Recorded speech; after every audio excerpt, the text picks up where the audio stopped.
सपा ने मुख्यमंत्री योगी आदित्यनाथ के खिलाफ भाजपा नेता की पत्नी को बनाया प्रत्याशी, बुरी तरह से फंसे योगी आदित्यनाथ। जी हां दोस्तों, आपको बता दें कि समाजवादी पार्टी ने 24 प्रत्याशियों की सूची जारी की है। समाजवादी पार्टी ने सोमवार को घोषित प्रत्याशियों की सूची में गोरखपुर सदर सीट से मुख्यमंत्री योगी आदित्यनाथ के खिलाफ भाजपा नेता उपेंद्र शुक्ला की पत्नी शोभावती शुक्ला को उतारा है। सीएम योगी आदित्यनाथ को शोभावती शुक्ला चुनौती देंगे। स्वर्गीय उपेंद्र शुक्ला को भाजपा ने गोरखपुर से 2018 का लोकसभा उपचुनाव लड़ाया था। स्वर्गीय उपेंद्र दत्ता शुक्ला के परिवार कुछ दिन पहले ही समाजवादी पार्टी में शामिल हुए थे। इसी के साथ आपको बता दें कि अनुप्रिया पटेल का बड़ा बयान, कहा हमारी विचारधारा बीजेपी से अलग, हमारी पार्टी प्रत्याशियों को धर्म के चश्मे से नहीं देखती। जब दोस्तों आपको बता दें कि यूपी इलेक्शन 2022 में अब कुछ ही दिन रह गए हैं। यूपी चुनाव 2022 से ठीक पहले प्रदेश में सियासी गरमाई तेज हो गई है। उत्तर प्रदेश चुनाव से पहले अपना दल की राष्ट्रीय अध्यक्ष अनुप्रिया पटेल ने बड़ा बयान दिया है। अनुप्रिया पटेल ने सहयोगी पार्टी बीजेपी की विचारधारा से खुद को अलग बताया है। न्यूज एजेंसी पीटीआई को दिए एक इंटरव्यू में अनुप्रिया पटेल ने कहा कि भारतीय जनता पार्टी से हम वैचारिक रूप से अलग हैं। उन्होंने कहा कि लोग मुझसे हिंदुत्व और उन सभी मुद्दों पर सवाल पूछने की कोशिश कर रहे हैं। मैं उन सभी मुद्दों से खुद को अलग रखती हूं और मेरी पार्टी धार्मिक राजनीति नहीं करती। हम सामाजिक न्याय के लिए खड़े हो रहे हैं और भाजपा की जो हिंदुत्व की राजनीति है उससे हमारी पार्टी अलग है। तो भाजपा को यह बड़ा झटका उसके ही सहयोगी दल ने दिया है। इसी के साथ आपको बता दें कि ओम प्रकाश राजवन ने काशी में दिया बड़ा बयान, कहा सरकार बनी तो बाइक पर 3 सवारी होंगी फ्री, नहीं कटेगा चालान। जब दोस्तों आपको बता दें कि चुनाव प्रचार के सिलसिले में यूपी के वाराणसी पहुंचे सुहेलदेव भारतीय समाज पार्टी के अध्यक्ष ओम प्रकाश राजवन ने एक बड़ा बयान दिया है। उन्होंने कहा कि प्रदेश हमारी सरकार बनी तो मोटरसाइकिल पर 3 सवारी होंगी फ्री कर दी जाएंगी। 3 सवारी बैठने पर पुलिस के द्वारा चालान नहीं काटा जाएगा। इसके साथ ही उन्होंने ये भी वादा किया है कि सत्ता में आने के 6 महीने के अंदर जातिगत जनगणना कराई जाएगी। इसी के साथ आपको बता दें कि पहले चरण में कड़ी सुरक्षा के बीच होगा मतदान,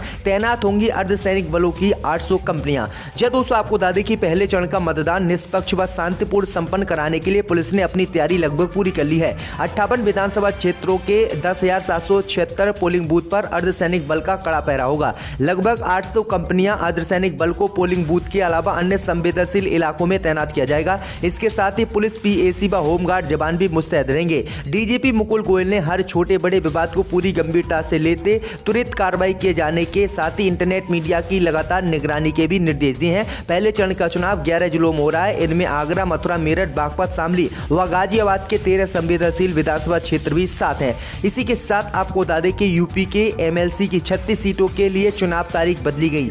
जब दोस्तों आपको बता दें कि केंद्रीय चुनाव आयोग ने उत्तर प्रदेश विधान परिषद के स्थानीय प्राधिकारी क्षेत्र की 35 एमएलसी सीटों पर पहले घोषित चुनाव कार्यक्रम को बदल दिया है। इसी के साथ आयोग ने इन 35 सीटों में से पहले चरण के चुनाव के लिए 29 सीटों के चुनाव के लिए बीते 4 फरवरी को जारी अधिसूचना को निरस्त कर दिया है। अब इन चुनावों की पूरी प्रक्रिया विधानसभा चुनाव होने के बाद 15 मार्च से शुरू होंगी। बता दें कि चले कि पूर्व में घोषित कार्यक्रम में पहले चरण की 29 सीटों के लिए 3 मार्च और दूसरे चरण की 6 सीटों के लिए 7 मार्च को मतदान होना तय था, मगर इन दोनों तारीखों में प्रदेश विधानसभा चुनाव के 6ठे व 7वें चरण का भी मतदान होना है। इसलिए आयोग ने एमएलसी सीटों के चुनाव के कार्यक्रम में बदलाव किया है।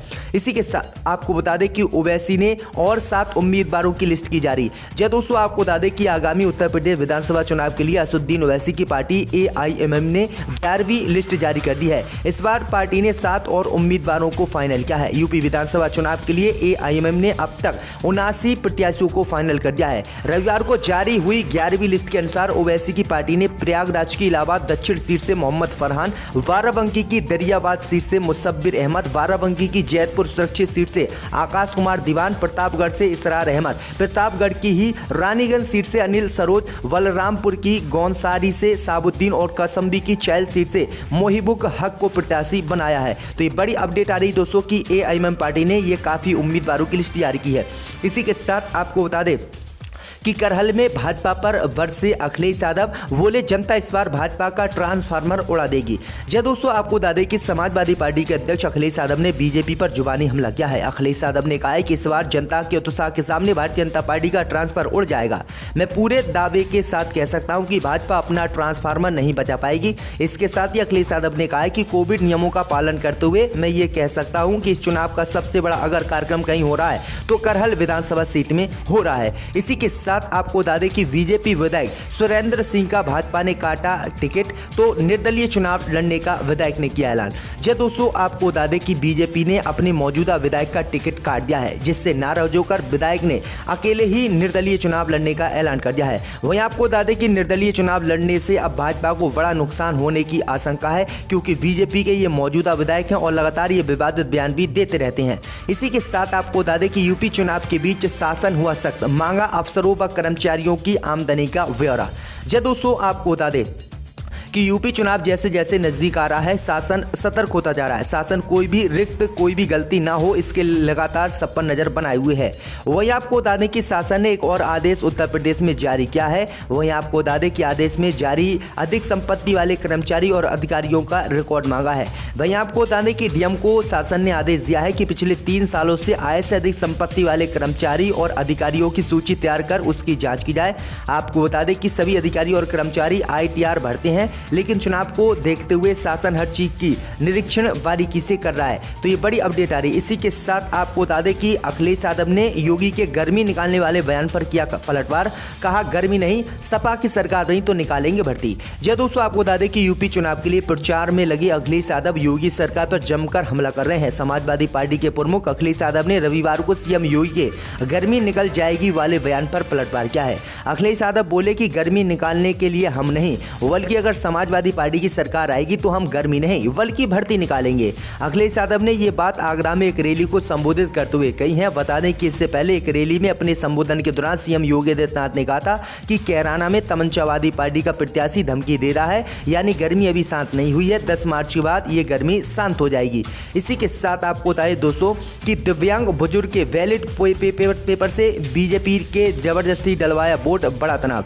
जब दोस्तों आपको बता दें कि उत्तर प्रदेश में पोस्टल बैलेट से हो रही वोटिंग पर बवाल उठने लगे हैं। आगरा के फतेहाबाद विधानसभा का एक वीडियो वायरल हो रहा है, जिसमें पोस्टल बैलेट से वोट डलवाने पहुंचे अफसरों पर ग्रामीण मनमाना वोट डलवाने का आरोप लगा रहे हैं। इस वीडियो को ट्वीट करते हुए पूर्व मुख्यमंत्री अखिलेश यादव ने चुनाव आयोग से कार्रवाई की मांग की है। दरअसल आपको बता दें कि समाजवादी पार्टी के राष्ट्रीय अध्यक्ष अखिलेश यादव ने सोमवार को आगरा की फतेहाबाद विधानसभा में दिव्यांगों और बुजुर्गों के मतदान को लेकर ट्वीट किया। अखिलेश ने लिखा कि वृद्धों और दिव्यांगों से वोट डलवाने के मामले में फतेहाबाद विधानसभा में पोलिंग पार्टी पर मतदाता की इच्छा के विरुद्ध खुद ही मनमाने वोट डलवाने का आरोप लग रहे हैं। अखिलेश यादव ने कहा है कि इसकी जांच होनी चाहिए और जिन लोगों ने ये जबरदस्ती वोट डलवाया है उस पर कार्रवाई होनी चाहिए। इसी के साथ आपको बता दें कि प्रधानमंत्री मोदी ने वर्चुअल रैली पर सपा सरकार पर बोला हमला। जब दोस्तों आपको बता दें कि प्रधानमंत्री मोदी ने सोमवार को बिजनौर की जनसभा को वर्चुअली संबोधित किया। इसमें उन्होंने सपा और अखिलेश यादव को जमकर घेरा। बता दें कि इस रैली के लिए पीएम मोदी खुद बिजनौर जाने वाले थे, लेकिन खराब मौसम के चलते ऐसा नहीं हो पाया। फिर प्रधानमंत्री मोदी ने सभा को वर्चुअल तरीके से संबोधित किया। रैली की शुरुआत से ही मोदी ने सभा को घेर लिया। कभी दुष्यंत कुमार की पंक्ति यहाँ तक आते आते सूख जाती है कि नदियां मुझे मालूम है, पानी ठहरता हुआ है। ऐसे बोलते हुए उन्होंने कहा है कि अखिलेश यादव की सरकार में भाई भतीजावाद जमकर हुआ था और अगर सपा की सरकार बनी तो गुंडा राज फिर से उत्तर प्रदेश में आ जाएगा, महिलाएं सुरक्षित नहीं रहेंगी। तो ये बड़े हमले जो है प्रधानमंत्री मोदी ने अखिलेश यादव पर बोले हैं। इसी के साथ आपको बता दें कि भाजपा ने 45 और उम्मीदवारों का किया ऐलान। स्वाति सिंह के पति दयाशंकर सिंह को बलिया से दिया टिकट। जी दोस्तों आपको बता दें कि विधानसभा चुनाव को देखते हुए भारतीय जनता पार्टी ने यूपी में उम्मीदवारों की एक और लिस्ट जारी की है। रविवार की देर शाम जारी इस लिस्ट में 45 उम्मीदवारों के नामों का ऐलान किया गया है, जिसमें स्वाति सिंह के पति दयाशंकर सिंह को बलिया से टिकट दिया गया है। इसके अलावा भाजपा ने इस लिस्ट में 7 महिलाओं को भी चुनाव लड़ने का मौका दिया है। भाजपा ने शिवपुरी से अनिल राजभर, बलिया से दयाशंकर सिंह, अमेठी से संजय सिंह, इसौली से ओम प्रकाश पांडे, बजरंगी सुल्तानपुर से विनोद सिंह को जो है प्रत्याशी बनाया है। तो ये बड़ी अपडेट आ रही है।